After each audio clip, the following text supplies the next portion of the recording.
అష్టాదశ పురాణములు గరుడ పురాణం ఆచారకాండ 8 నవవ్యూహార్చన విధి పూజానుక్రమ నిరూపణం.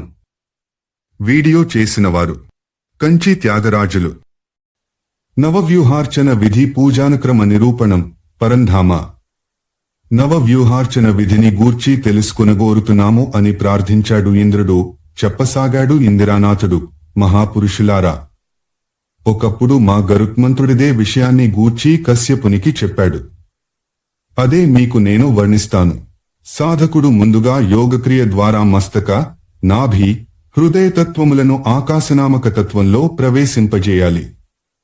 తరువాత రం అనే అగ్ని బీజ మంత్రంతో పాంచభౌతిక శరీరాన్ని శోధించుకోవాలి.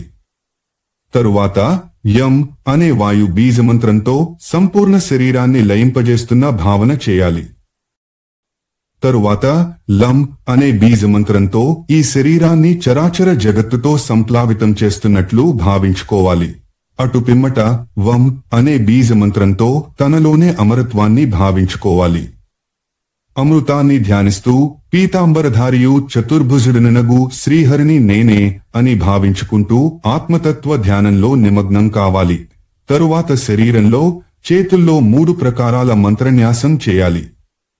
ముందు 12 అక్షరాల బీజమంత్రంతో, తరువాత మరో మంత్రంతో వ్యాసం, షడంగన్యాసం చేస్తే సాధకుడు తానే సాక్షాత్ నారాయణ స్వరూపుడైపోతాడు. దక్షిణాంగుష్టంతో ప్రారంభించి మధ్య వేలిదాకా న్యాసం చేసి మరల ఆ మధ్య వేలిపైనే 2 బీజమంత్రాలతో వ్యాసం చేసి మరల శరీర విభిన్నంగాలపై వ్యాసం చేయాలి. క్రమంగా గుండె, తల, పిలక, టెంకి, మోము, కనులు, కడుపు, వీపు అంగన్యాసం చేస్తూ 2 భుజాలు, చేతులు, మోకాళ్లు, కాళ్లలోన కూడా న్యాసం చేయాలి. చేతుల తరువాత మోకాళ్లు, తరువాత 2 చేతులను కమలాకారంలో పెట్టుకుని దాని మధ్య భాగంలో బొటన వ్రేళ్లను కలిపి నిలపాలి. ఈ ముద్రలోనే కొంతసేపుండి పరమతత్వ స్వరూపుడు, అనామయుడు, సర్వేశ్వరుడు, భగవానుడునగు నారాయణ చింతనం గావించాలి.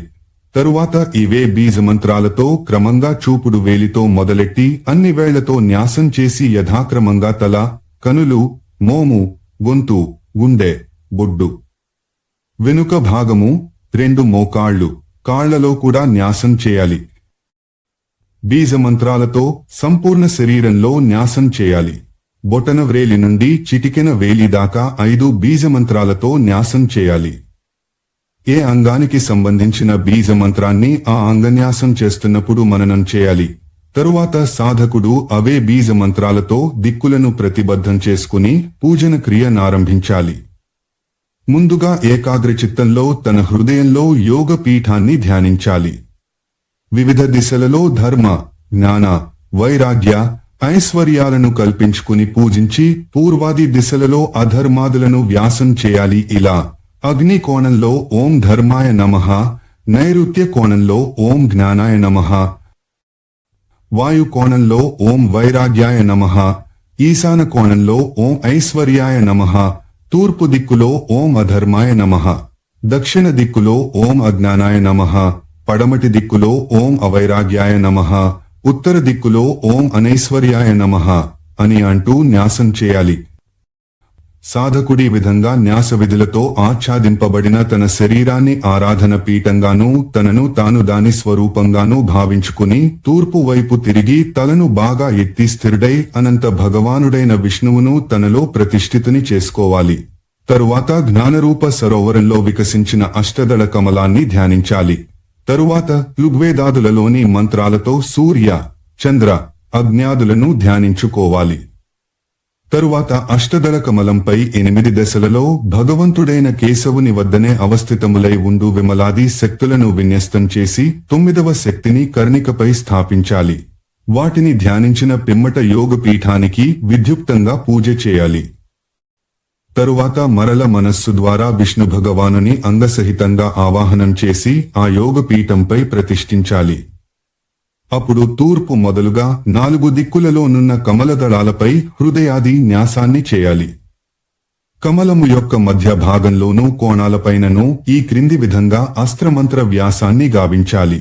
తూర్పు వైపు దళంలో హృదయాయ నమః, దక్షిణం వైపు దడంలో శిరసే స్వాహ, పశ్చిమం వైపు దడంలో శిఖాయే వషట్, ఉత్తరం వైపు దడంలో కవచాయ హూం, మధ్యంలో నేత్రత్రయాయ వైషట్, కోణంలో అస్త్రాయ ఫట్ అంటూ న్యాసం చేయాలి. తరువాత పూర్వాది దిశల్లో యథాక్రమంగా సంకర్షణాదులను స్థాపించాలి. తరువాత తూర్పు, పడమటి ద్వారాలలో ఓం వైనతేయాయ నమః అంటూ గరుత్మంతుని స్థాపించాలి. దక్షిణ ద్వారంలో ఓం సుదర్శనాయ నమః, ఓం సహస్రారాయ నమః అని ఉచ్చరిస్తూ 1000 అర్రలున్న సుదర్శన చక్రమును స్థాపించాలి. దక్షిణ ద్వారంలోనే ఓం శ్రీయే నమః మంత్రంతో శ్రీ అనే అక్షరాన్ని న్యాసం చేసి, ఉత్తర ద్వారంలో ఓం లక్ష్మీయే నమః అనే మంత్రంతో లక్ష్మీదేవిని ప్రతిష్ఠించాలి. తరువాత ఉత్తర దిశలో ఓం గదాయే నమః అంటూ గదని, కోణాలలో ఓం శంఖాయే నమః అంటూ శంఖాన్ని న్యాసం చేయాలి.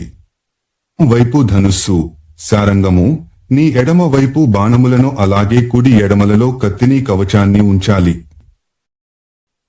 ఆపై సాధకుడు మండల మధ్యంలో దిశాభేదాను సారము తూర్పుతో మొదలెట్టి ఇంద్రాది దిక్పాలకులను వారి ఆయుధాలతో సహా స్థాపించాలి. అలాగే పైకి ఓం బ్రహ్మణే నమః అనే మంత్రంతో బ్రహ్మదేవుని ఓం అనంతాయ నమః అనే మంత్రం ద్వారా అనంతుని వ్యాసం చేయాలి.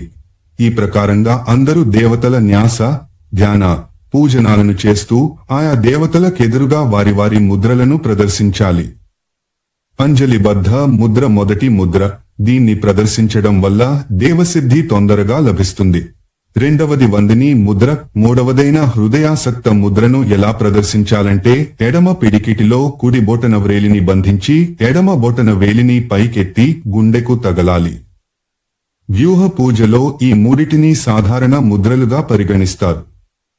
2 చేతుల వేళ్లను ఒకదానికొకటి తగిలించి ఉంచి ఒక్కొక్క వ్రేలిని వదులుకుంటూ పోవడం ద్వారా 8 ముద్రలు ఏర్పడతాయి. 2 చేతుల బొటన వ్రేళ్లను వాటి మధ్యమ, అనామిక, చిటికెన వ్రేళ్లకు తగిలించి క్రిందికి వంచి చూపే ముద్రను నరసింహ ముద్ర అంటారు.